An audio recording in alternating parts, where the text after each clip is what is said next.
Nigga living TTG and every drink is still on fleek. Baby's rolling with me, she gon' smile but she on fleek. Ана турна қойып Жоқ, мен қоя алмаймын. Просто көресің да? Немге бияқа бар летке? Ух, йо! Сол кетті.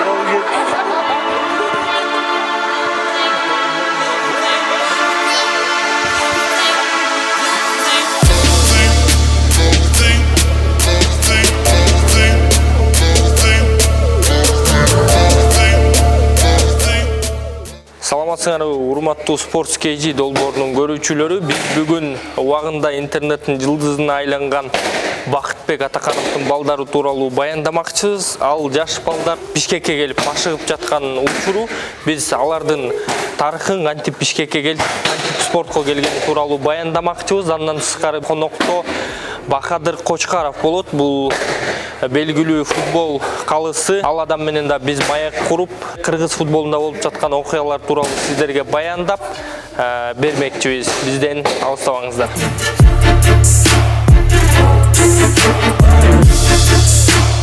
Ушул кичинекейим лапа кармап, андан чоңо Элбурс кичине тээ уруп ойногону ушу интернетте таркап кетти. Ошол кичинекейим менен Элбурстун ойногону, Азиретеке ойногону. Şu dүйнө эли көрүп, аябай жакшы класстар басылып, эл журт дүйнө эли таанып, аябай жакшы жөрөлгө болду. Казактар талашып биздин балдар деп, биз ошол Өзгөн районунда, Жыланды айыл өкмөтүндө Прогресс деген айылда турат элек. Ушул балдарымдын аркасынан ушу интернетте аябай элдин өтүнүчү, суроолору болуп, ушул шаарга келсеңиздер, биз дагы балдарды берсек сиздерге үйрөтсөк, анан балдарыңыз да ушу Кыргызстандын желегин бийик башка мамлекеттерде желбиретсе экен, ушул келип шаарда бир тренировка кылсаңыздар деген өтүнүчтөр пайда болгондан бизде Шайлобек Атазов деген тренер жаш инибиз бар. Ушул жигит ушу кичинекейим Азиретимди бокстан үйрөтөм, мага бериңиз, Бишкекке алып кетейин дегенден аны эми берип коюп бул жакта жаш бала 2 жаш, 3 жашта 3-чү класста окуган бала кыйналып калбасын деп анан ушунун аркасынан бардыгыбыз көчүп келишке мажбур болдук. Бул жерден келип азыр ушу балдардын ийгилигине ортоктош болоюн деген максат менен азырдан ушул келместе сборный Кыргызстандын балдары менен чогуу биргеликте тренировка кылып атабыз. Саат 5-тен 7-ге чейин бул жерде тренировка кылабыз. Эртең менен өзүмдө 8-ден 10-га чейин өзүмдө тренировка кылам. Чуркатып, ушу лапа уруп, бул спортто жүрүп көп ийгиликтерге жетише алган эмесмин. Ошонун аркасынан ушу мен жетпеген ийгиликке балдарың жетсин деген жүрөктөн бир жакшы ойлор чыкты дагы. Ушу Азиретти биринчи спортко тарттым. Андан кийин эле бул кичинекей 2 уулум Элбурс менен Азирет ошол мурун ичине судур кармап ооруп калчу эле. Ар больницаларга жатып, аяк кылып анан ошондон өзүмчө бир ой болуп туруп ушу залга киргизип ушу машыгууну баштагандан кийин жанагы оорулар да калып кетти да. Спорт оңдоп кетти. Ошондон кийин менде дагы бир жүрөгүмөн бир жакшы нерселер, ойлор пайда болгондон калтырбай спортту ушу Кыргызстандын желегин бийик көтөрсө экен уулдарым, рингте болсо экен дайыма, рингте бир жеңиштерге жетип турса экен деген тилектер менен ушу ой максат менен башталып кетти баардык нерсечи. Кичинекейимден бери 3 жаш менен баштап кызыгып келдим. Эртең менен туруп үйдө чуркайбыз. Андан кийин вызга иштеп, лапага иштейбиз атам. Анан бияка келип, ушуларды өзүбүзчө вызга иштейбиз. Ушул жакшы көргөн прием. Мен кичинекейимден бери машыгам, атамды көрүп, атам чуркаса артынан чуркап, эмне кылса ошолорун кылып, атам чуркап, өзүм да тренировка кылат эле атам. Ошондон кызыгып мен өзүм спортко мындай бойго түшүп баштаганым 2012-жылдан бери баштадым. Ошондон бери жакшы ийгиликтерди көрсөттүк. Казакстан, Өзбекстан, Россияга барып келдик. Ошол жактарда жакшы ийгиликтерди көрсөтүп келдик.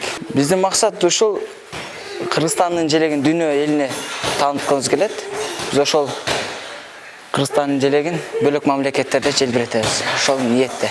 Агасын көрүп иниси өсөт дегенде, мени көрүп иним баштады, анан кичинекейин көрүп ал баштады.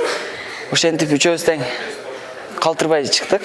Мен жашыма жеткенде булар дүйнө элине чыгып калат го деген ниеттебиз. Эми ушунча даярданып туруп, анан мен өзүмдүн кызыкчылыгымы, жеке окатымды эстесем, анда буларды мен алып чыга албайм да. Ошон үчүн ал жерде мен өзүм жалгыз баламын. Ата-энем, атам инсульт болуп ооруйт. Апам деле азыр оорукчан. Бирок ошентсе дагы ушул балдарды бир бийикке чыгарайлы деп, атам менен апама ушул ал жакта дагы айылда балам атын коюп кичинекей ачкан элем. Ошону тайындап, ал жакта дагы ишчилерди таап берип коюп, спорт залымы дагы мурунку менде тренировка кылган чоң балдарыма таштап, өзүңөр машык тургула деп анан бул жака келишке мажбур болдук. Эми биздин максат ушу Кыргызстандын желегин бийик көтөрүш. Дүйнөлүк аренага алып чыгыш. Мен ишенем точто ушул балдар Кудай буйрса Кыргызстандын желегин ушу дүйнө элине таанытат деген бир жакшы үмүттөр менен келдик да. Мисалы жөнөкөй балдарды үйүндө 10 таны да карасаң карай бересиң оңой эле. Бир спортсменди караш кыйын да. Менде үчөө тең баягы спортсмен болгон үчүн үчөөнү тең бир жерге апарыш үчүн элдиктерге катышыш үчүн аябай чоң эле бир сумма талап кылат да. Кээде мисалы үчүн кызыл бурчтан болсо кызыл кийинип чыгыш керек. Көк бурчтан болсо көк бурч кийинип чыгыш керек. Ушундай талаптары өтө чоң. Спортко действительно каражат көп керек да. Азыр эми чоң балам кандидат мастер спортто алган. Кичинекей балдарым разрядын толтурган. Кандидат мастер спортко жаш жете элек. 14 жаштан кийин алса болот. Мастер спортто 18 жаштан алса болот. Ошо Кыргызстан чемпионатында биринчи орун алса, буюрса мастер спортко. Эми ошонун аракетинде ошолорду алса экен, титулдарды алса, эң чокусу ушул Олимпиадага барыш. Бокстан, кикбокстан биздики азыр не олимпийский игра да. Бирок Азиядагы чемпионаттарга алып барып, ошол жерден жеңип, ошол жерде мир дүйнө эли тааныса деген тилектер.